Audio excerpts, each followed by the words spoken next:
इस तरह के आयोजनों में आखिर तक रहता हूँ और एक एक परिवार के सदस्यों को सुनना, सीखना, मार्गदर्शन लेना और कुछ सकारात्मक बातों को करने में हमारा विश्वास होता है। जब मैं आया था शुरू में विस्तार से आपको बता रहे थे कि करनी सेना ने कम समय में इस देश में अपनी एक अलग पहचान बनाई है और ये पहचान ऐसे नहीं बनाई है, संघर्ष के रास्तों पर चलकर करनी सेना ने अपना अलग पहचान बनाया है इस देश में।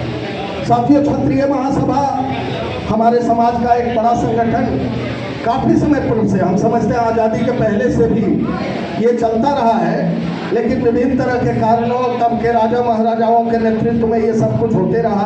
धीरे धीरे ये महज सम्मेलन तक सिमट गया और समाज के सवालों पर मजबूती से खड़ा होने की जगह सिर्फ और सिर्फ सम्मेलन, मीटिंग। तो ऐसे में जब हमारे स्वाभिमान पर इस देश में हमले होने लगे और हमारे पूर्वजों को हमारे आदर्शों पर जब निरंतरता के साथ साजिशें रची जाने लगे, तो ऐसे में करनी सेना का उदय हुआ और करनी सेना का जिस मजबूती से उदय हुआ और खास करके रानी पद्मावती के सवाल पर जिस तरह से इस देश में करनी सेना ने हमारे समाज के स्वाभिमान की हिफाजत के लिए मजबूती से संकल्प लेकर इस देश में एकजुट अभियान चलाया, तो उसके बाद इस समाज के लोगों का विश्वास करनी सेना से बढ़ा है और करनी सेना के प्रति समाज की आशाएं जगी है, उम्मीद भी जग रहा है। साथियों, करनी सेना वैसे बिहार में काफ़ी दिनों से सक्रिय हुआ, तब रानी पद्मावती के सवाल पर आप सभी साक्षी हैं और मुझे खुशी है कि आज के यहाँ के कार्यक्रम में खास करके पटना जिला में, और संजय भाई अभी सूची बना रहे थे, पटना जिला में अपने समाज के गाँवों की हमको देने लगे तो काम का बातें नहीं होगा और इतिहास तो हमारा खत्म होने वाला है नहीं। साक्षी है इस देश का अतीत और इतिहास, क्षत्रिय समाज का। इस देश के इतिहास से अगर क्षत्रिय समाज का इतिहास हटा दीजिएगा तो इस देश के इतिहास में पढ़ने के लिए कुछ नहीं बचेगा। तो इतना गौरवशाली इतिहास है हमारा। हमने तो परंपराओं को, हमने तो मूल्यों की स्थापना की है इस देश में। देश के आज़ादी के पहले से, आदिकाल से हमने तो माता सबरी के हाथों से राम बनकर झूठा बेर खाकर प्रेम की स्थापना की है।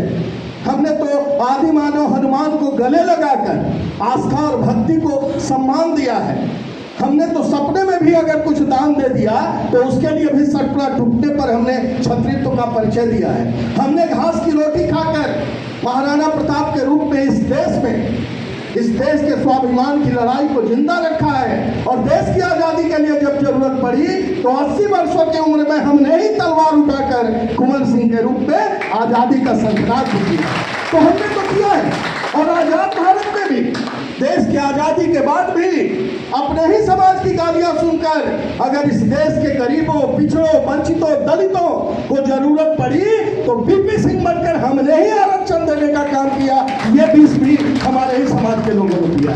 लेकिन साथियों, एक सवाल उठता है, इतना त्याग, इतना बलिदान, इतना सब कुछ होने के बावजूद जो समाज इस देश को नेतृत्व देता रहा, जिस समाज ने अपने बलिदान से, अपने त्याग से, हमारे समाज के पुरुषों ने ही नहीं, हमारे समाज की महिलाओं ने भी जरूरत पड़ी सीता बनकर अग्नि परीक्षा दिया, जरूरत पड़ी सावित्री बनकर यमराज से अपने पति का प्राण जीता, स्वाभिमान के लिए जरूरत पड़ी तो रानी पद्मावती बनकर सामूहिक रूप से जौहर करके इस देश के सम्मान में चार चांद लगाया। तो हमने इतिहास बनाया है। लेकिन देश की आज़ादी के बाद, जिस देश की आज़ादी में सर्वाधिक कुर्बानियां क्षत्रिय समाज के लोगों ने दी थी, उस देश की आज़ादी के बाद लगातार हमारे खिलाफ साजिशें होती जा रही। आप गौर करें, इस देश के आज़ादी के बाद लगातार सत्ता पे बैठे हुए लोगों ने क्षत्रिय समाज के खिलाफ साजिशें रची, षड्यंत्र रचा और जो समाज कभी देश का नेतृत्व किया करता था, आज परस्पर की भूख से ग्रसित होकर, आज आप उठाकर देख लीजिए, देश की आज़ादी के 70 साल बाद आज हमारा समाज इस देश में पिछली कतार में खड़ा है। अब हम महज प्रवक्ता बनकर रह गए हैं। जिस देश में नेतृत्व हम किया करते थे, आज हम स्ववक्ता नहीं रहे। आज हमारा समाज इस देश के विभिन्न पार्टियों का प्रवक्ता बनकर रह गया। कब मिलेगा सम्मान हमारा? कब लौटेगा हमारा खोया हुआ सम्मान? कब मिलेगा इस समाज को सही प्रतिनिधित्व? कब पैदा होगा हमारा खुद का नेतृत्व? कब होगा हमारा अपना खुद का राजनीतिक घर? ऐसे बहुत सारे सवाल हैं साथियों, अभिभावकों, जिस पर हमको गंभीरता से सोचना होगा। बड़ी बड़ी बातें हो रही थी जी बोल रहे थे, हमारा तो है इतिहास गौरव का, लेकिन तब हम सल्तनत से लड़ते थे तो हाथों में तलवार की आवश्यकता थी। आज राजनीतिक पार्टियों से लड़ना है तो तलवार की नहीं, संगठन की जरूरत होगी। इस बात को समझने की जरूरत। और ये कैसे होगा? बार बार मीटिंग, आज बैठक करेंगे, कल फिर मुंगेर में होगा, भागलपुर में होगा, लंबी लंबी बातें होंगी, बातें खत्म हो जाएंगी, ऐसे नहीं चलेगा।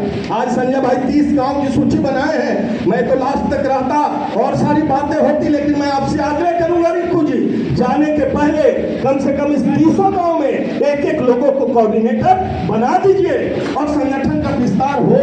इस तरह से अगर हम करते चलेंगे, और मैं आपको बोलेंगे, हम सबको गर्व है, करनी सेना ने पहली बार एक ऐसे युवा के हाथों पर, युवा के कंधे पर करनी सेना की जिम्मेवारी सौंपी है, जिनमें आग है, जिनमें कुछ करने का जज्बा है, जिनमें कुछ करने का सनक है। और हम लोगों को पूरा विश्वास है, वीर कुंवर सिंह की धरती पे जन्मे भाई रिंकू सिंह जी लड़ाकू साथी हैं, समाज को इन पर गर्व है और हम लोगों को विश्वास है कि इनके नेतृत्व में करनी सेना इस बिहार में, इस प्रदेश में अपने संगठन को गांवों तक पहुंचाने में सफल होगा।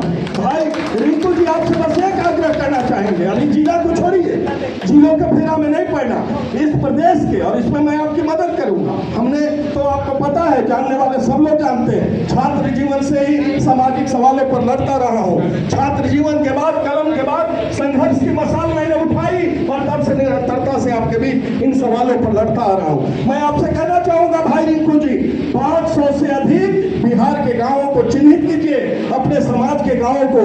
बिहार के 500-600 गांव में अगर हम अपना यूनिट खड़ा कर लेते हैं तो नीचे से एक संगठन बनकर उभरेगा जो पूरे प्रदेश को घेर लेगा। इस दिशा में काम होना चाहिए और मैं पूरी मजबूती से आपके साथ हूँ। क्योंकि हमारा समय हो गया, हर 3 बजे से ही हमारा वहाँ कार्यक्रम रखा गया है, तो मैं आप सबके प्रति आभार व्यक्त करते हुए, ना चाहते हुए, और एक बात कहना चाहूँगा, हमारे पुरुषार्थ पे कोई सवाल नहीं उठा सकता, हमारे पुरुषार्थ पर, हमारी वीरता पर, हमारी निष्ठा पर, हमारे संकल्प पर कोई सवाल नहीं उठा सकता। हम कभी युद्ध में हारते नहीं, और हारे हैं तो क्यों हारे हैं? क्षत्रिय हारा नहीं कभी जंग में तलवारों से, क्षत्रिय जब भी हारा है घर के ही गद्दारों से। इस बात को हमेशा ध्यान रखिए।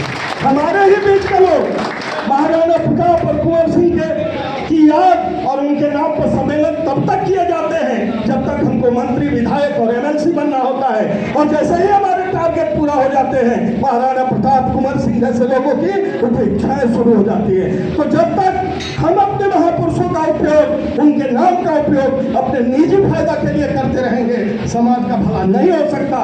इसलिए पूरी निष्ठा से, पूरी ईमानदारी से और पूरे समर्पण से समाज के लिए हमको थोड़ा सा भी समय निकाल पाए तो ये हम सब के लिए बड़ी बात होगी। इसी आशा और विश्वास के साथ कभी दिनकर ने कहा था, मैं उस दिनकर के शब्दों को आज क्षत्रिय समाज के लिए ये कहते हुए कि ऐसे नानी करो तुम प्रणय है, भावी इतिहास तुम्हारा है, ये तख्त आभा के बुझ जाएंगे, सारा आकाश तुम्हारा है। आप सभी को बहुत बहुत धन्यवाद। जय हिंद, जय भारत, जय क्षत्रिय।